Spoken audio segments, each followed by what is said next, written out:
అదే RTV app వార్తల్ని క్షణాల్లో చదివే అవకాశం ఉంటుంది. ఒక న్యూస్ పేపర్, ఒక టెలివిజన్ ఛానల్ మీ చేతుల్లో ఎప్పుడు ఉంటాయి. జిల్లాకు వస్తుంది వాస్తవంగా కాన్స్టిట్యున్సీ, మన పార్లమెంట్ కాన్స్టిట్యున్సీనే జిల్లా, వికారాబాద్ జిల్లాకు వస్తుంది. సో నాకు ఇప్పుడిప్పుడే అది నా దృష్టికి వచ్చింది. కొంతసేపటి కింద జడ్చెల్లెల ప్రోగ్రామ్ చూసుకొని వస్తుంటే నా దృష్టికి వచ్చిన విషయం.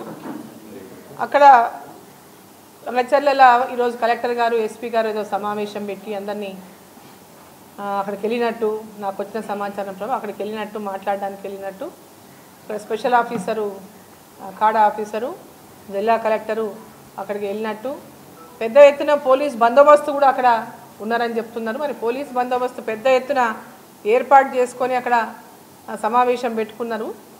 తర్వాత వాళ్ళు మరి ఊర్లోకి రైతులు అక్కడ రానింకే సుముఖంగా లేరని మీరు తీసుకొస్తామని ఊర్లోకి వెళ్ళినట్టుగా నాకు వచ్చినటువంటి సమాచారం. ఆ ఊర్లోకి వెళ్ళినప్పుడు మరి అక్కడ గ్రామంలో ఉన్నటువంటి కొంతమంది మరి వాళ్ళ మీద దాడి చేసినట్టుగా నాకు సమాచారం వచ్చింది. అది ఏమైనా అధికారుల మీద ఆ విధంగా దాడి చేయడం అనేది సమంజసం కాదు. ఏదైనా సామరస్యంగా మనం ఏ ఉద్యమమైనా చేసి పోరాటం చేసి మనం దానికి వ్యతిరేకిస్తున్నటువంటి రైతులు ఎవరైతే ఉన్నారో పోరాటాలు చేయాలి. ప్రభుత్వాన్ని గట్టిగా ప్రశ్నించేటటువంటి హక్కు ఉంది, అర్హత ఉంది వాళ్ళకి. కానీ అధికారుల మీద, జిల్లా కలెక్టర్ గారి మీద కానీ, కేడా స్పెషల్ ఆఫీసర్ పైన కానీ దాడి చేయడం అనేది సమంజసం కాదు. నా దృష్టికి వచ్చింది ఇందాకనే. మరి అక్కడ కలెక్టర్ గారు మరి స్పెషల్ ఆఫీసర్ గారు కూడా వితౌట్ బందోబస్తు కూడా మరి ఆ ఊర్లోకి ఎందుకు వెళ్ళాల్సి వచ్చిందో నాకు అర్థం కాలేదు. పోలీస్ బందోబస్తుతోనే వెళ్తే దాడి చేసిందా, ఏం లేకుండానే వీళ్ళు వెళ్ళిందా, ఇంకా సమాచారం పూర్తి తెలియాల్సింది నాకు తెలుసుకుంది.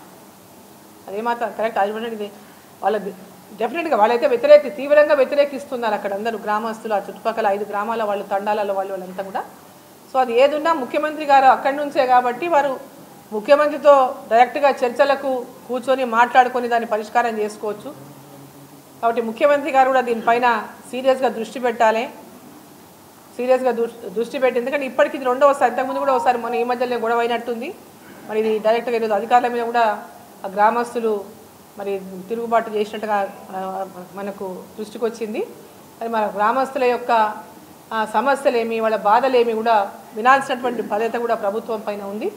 వాళ్ళు అంత అగ్రెసివ్గా పోవడానికి కూడా కారణాలు ఏమో కూడా తెలుసుకోవాల్సినటువంటి అవసరం కూడా ఉంది. కొంతమంది సీనియర్స్ని అక్కడికి వెళ్ళమని చెప్తాం, ఏమైందో విశేషాలు గ్రౌండ్లో తెలుసుకొని రావడానికి. మరిన్ని వీడియోస్ కోసం ఛానల్ సబ్స్క్రైబ్ చేయండి. లేటెస్ట్ అప్డేట్స్ కోసం వాట్సాప్ ఛానల్ ఫాలో అవ్వండి. అండ్ లింక్ డిస్క్రిప్షన్ లో ఉంది.